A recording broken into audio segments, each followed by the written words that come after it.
Salut, c'est Joe, bienvenue dans cette vidéo, la vidéo du samedi. Alors en général le samedi c'est un peu philosophie. Aujourd'hui dans cette vidéo on va peut-être pas trop philosopher, quoique un petit pécule. On va parler de... j'ai oublié ce qu'on allait dire. On va parler de pourquoi ton business en ligne doit être un hobby. Alors, tu l'as peut-être vu dans la vidéo de jeudi. Jeudi, je te parlais de revenus passifs et tout, enfin de semi-passifs. Enfin, je t'invite à aller voir la vidéo si t'as pas vu cette vidéo, parce que bon, il y a peut-être un petit peu un lien peut-être avec la vidéo d'aujourd'hui.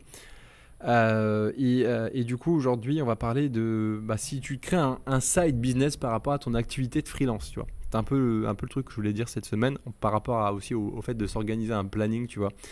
Parce que comme tu le sais peut-être, tu as vu la vidéo de mardi, cette semaine, il y a une formation qui a été lancée. Enfin, j'ai lancé une formation qui permet de t'organiser dans ton quotidien de freelance. Si tu es un freelance mal organisé ou alors que tu as un freelance qui te lance et que tu ne sais pas comment t'organiser, cette formation, elle est vraiment faite pour toi, dans le sens où elle va t'aider à t'organiser chaque jour, chaque semaine. Il y a une promotion jusqu'à la fin de la semaine, donc n'hésite pas à aller voir.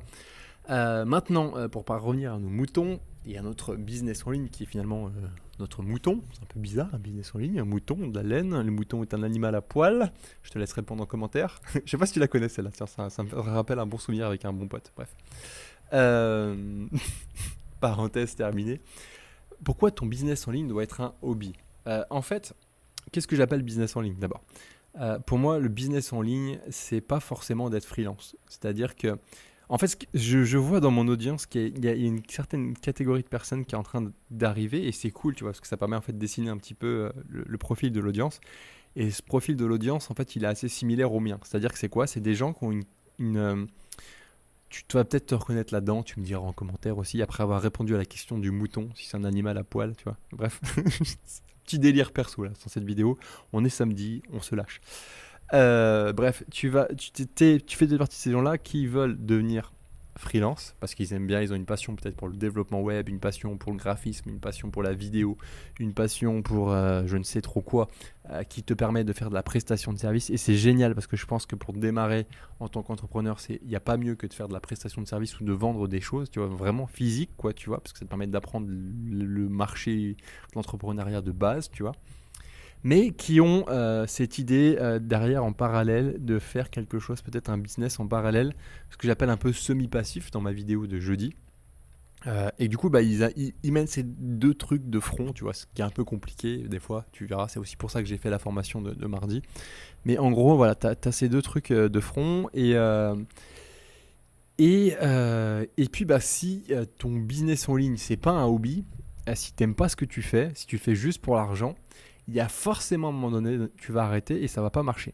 Et c'est vraiment là où je veux en venir aujourd'hui. C'est-à-dire que j'ai des personnes qui m'ont contacté, qui veulent par exemple voilà, devenir freelance et lancer leur truc en parallèle à côté.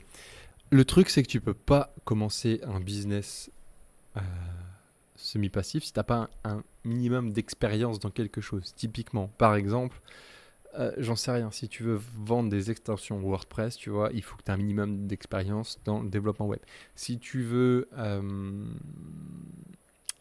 je sais pas, si tu veux vendre des formations, il faut que tu aies un minimum d'expérience dans ce que tu fais, tu vois, ce que tu vas former. Et tu peux pas arriver comme ça en disant voilà, j'ai pas d'expérience, mais je commence à te vendre un truc. Ça marche pas comme ça. Il faut vraiment que tu passes par cette case vente de services ou alors vente de marchandises, mais ce qui est un peu différent. Moi, je parle vraiment de vente de services parce que voilà, on est sur une chaîne de freelancing.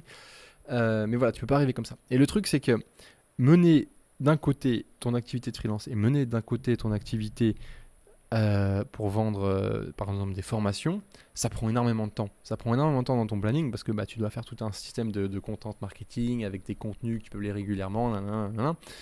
Et si tu n'as pas un minimum de goût pour ça, tu vas abandonner. Il y a un moment donné, ça, c'est pas possible, ça va te gonfler parce que au début ça marche pas forcément, ça prend du temps, etc.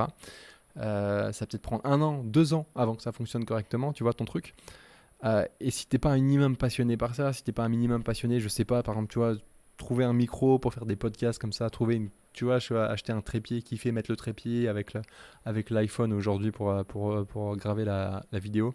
Enfin bref, si t'es pas un minimum passionné par ça, au moment ça va te gonfler et tu vas pas le faire et tu vas abandonner. Donc, si tu veux créer aujourd'hui un business en ligne, ça doit vraiment être un hobby. Pour moi, un hobby, c'est quoi? C'est un truc que tu fais en parallèle, à côté de ton activité, un truc que tu aimes bien faire, mais un truc sur lequel tu comptes pas gagner de l'argent tout de suite. C'est un truc que tu vas apprendre sur le long terme, un peu comme si tu apprenais de la guitare, mais que tu sais peut-être que dans 10 ans, tu vas faire tu vas devenir guitariste professionnel. Simplement, tu sais très bien que tu peux pas commencer par apprendre la guitare et faire des concerts tout de suite. C'est pas possible, ça marchera pas, tu vois. C'est un peu pareil en fait. C'est un peu pareil. Et du coup, bah, il faut juste que tu trouves cette stratégie d'avoir ton business principal et à côté ton side business qui est un hobby. Et que tu le pratiques comme un hobby, c'est-à-dire que quand tu as du temps libre, eh ben, tu le fais, tout simplement. Après, quand tu commences à avoir une certaine audience, par exemple suivant des formations, ou un certain nombre de personnes intéressées par tes produits, bah à ce moment-là, tu peux commencer à switcher petit à petit vers ce truc-là qui était autrefois un hobby et qui va devenir du coup un métier à part entière. Si tu regardes tous ceux qui fonctionnent sur Internet, notamment sur le système des formations, ils fonctionnent tous comme ça. Ils commencent par faire de la prestation de service. Derrière, ils enchaînent sur leur side business. Voilà, c'était juste, je voulais juste faire le point là-dessus parce qu'il y a beaucoup de gens qui essayent de faire peut-être le truc en premier, ça marche pas forcément, ils comprennent pas pourquoi. Et il y a peut-être des gens qui me suivent, peut-être que toi t'en fais partie et j'aimerais juste faire le point là-dessus. Déjà, enfin juste pour rappeler, il n'y a pas de revenus passifs, ça n'existe pas. Pour avoir des revenus passifs, il faut déjà avoir beaucoup de revenus actifs, il faut avoir beaucoup d'argent de côté. Ensuite, tu as les revenus semi-passifs, ça c'est possible de le faire très rapidement.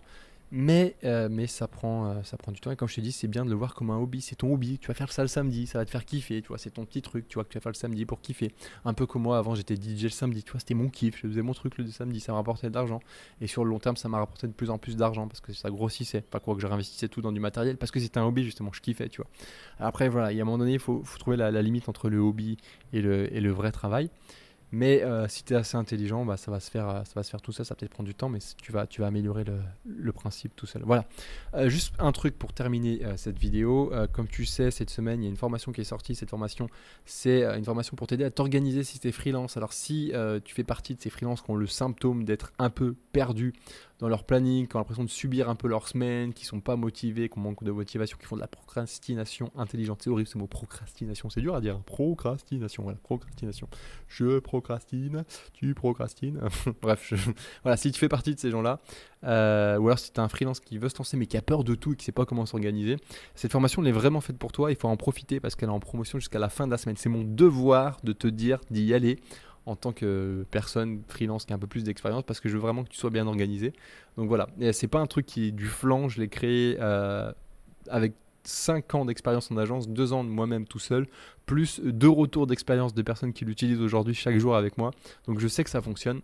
Donc n'hésite pas à aller voir cette formation, elle est en promotion jusqu'à demain. Donc il faut vraiment y aller. Voilà. Sur ce, je te remercie, je te souhaite une très belle fin de journée, une très belle fin de week-end. Et on se retrouve mardi prochain pour une prochaine vidéo. Voilà. À mardi. Ciao.